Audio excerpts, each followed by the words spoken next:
इतकं कळलेलं हे आहे की तुमची आज सकाळी हायकोर्टाची एक्झाम होती, ऑनलाईन होती आणि ऑनलाईन एक्झाम असताना सुद्धा इथं कीबोर्डची व्यवस्था नव्हती किंवा कम्प्युटर चांगली व्यवस्था नव्हती आणि त्याच्यामुळं सगळ्यांचं जे सर्व्हर आहे ते कुठे ना कुठे काम करत नव्हतं किंवा लॉग आउट झालेले सगळे 10 मिनिटात, बरोबर? आणि त्याच्यामुळे सगळेच फेल झाले असं मला सांगण्यात आलेलं, बरोबर आहे? कोण कोण फेल झाले हात वरती करा एकदा.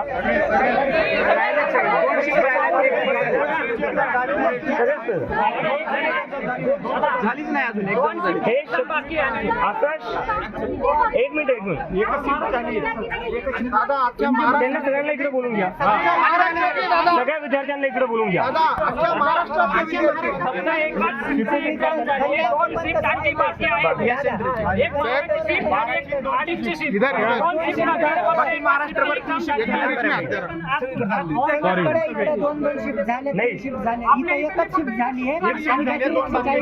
बरं आता आपण असं करू, जोपर्यंत आज कोणी हायकोर्टचे जज म्हणे, डिस्ट्रिक्ट कोर्टचे जज म्हणे आणि परीक्षा त्यांच्याच अंतर्गत आहे, तर जोपर्यंत जज साहेब बाहेर येऊन गॅरंटी देत नाही री एक्झामिनेशनची, तोपर्यंत येऊन सरकायचं.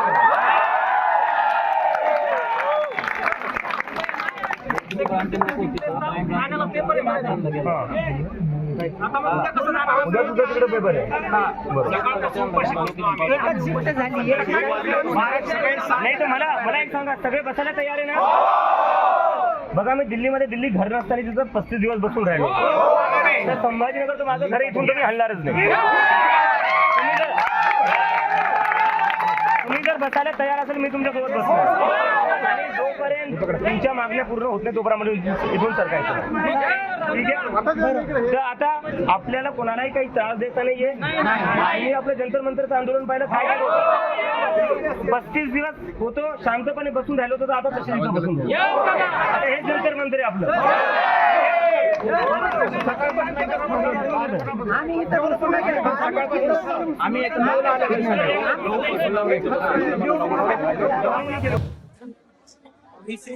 एक एक मार्क ह्याला जबाबदार कोण आहे मला सांगा बरं. आत्महत्या कशी होणार आमच्यावरती हे आणि सेंटर बघा एम सेट दिलं एमजी मधलं मी इथं आलं पाहिजे आम्ही करायचं नक्की सांगतो. हे लोक हे कोणी आम्हाला आता आम्ही ना दिली मी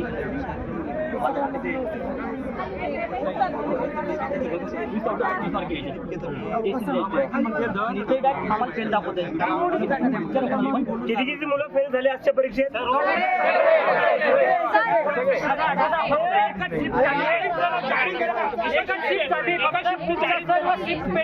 सर्व मुलं फक्त एकच शिफ्ट झाली.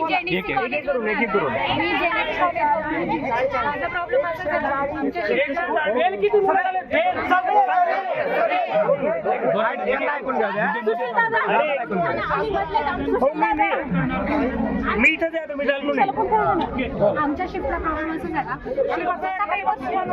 तसं कळालं की स्क्रीन टू स्क्रीन पहिली गोष्ट तिथं सुरू झाली. नंतर त्यांनी इन्स्ट्रक्शन कुठलेच दिले नाही, कुठलंच मॅनेजमेंट नव्हतं. त्यांनी आम्हाला कोड सांगायला, पासवर्ड सांगायला सुद्धा आम्हाला एक सांगत होता. इकडे पॅसेज सुरू होऊन गेले, त्यांचं सुरू झाला, त्यांच्यासोबत आमचे कसं काय सुरू झाले, पहिला प्रश्न हा.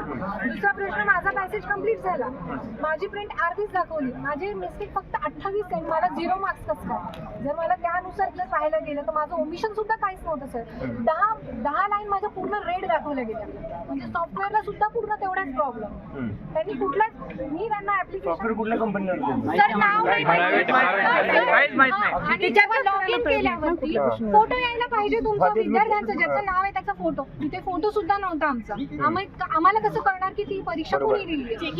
चेकिंग नाही, फोटो तिथे कॅमेरे होते, कॅमेरे चालू नाही. त्यांना मी प्रूफ मागितलं, ते म्हणतात आमची जबाबदारी नाही, सॉफ्टवेअरचा प्रॉब्लेम आहे. सॉफ्टवेअरवाले म्हणतात आमची जबाबदारी नाही, ते तुम्ही तुमचं बघा. मला म्हणे आम्ही चॅलेंज करतो म्हणे, तुमचं चुकीचं आहे. मी त्यांना दाखवू लागले माझा पॅसेज पूर्ण झाला सर, हे ऍप्लिकेशन दिलं आम्ही तिथे एवढ्या जणांना, म्हणजे एवढे प्रॉब्लेम्स आले कमीत कमी, आणि हे एवढ्या विद्यार्थ्यांच्या आम्ही तिथं सह्या घेतल्या जेवढ्यांना प्रॉब्लेम आले.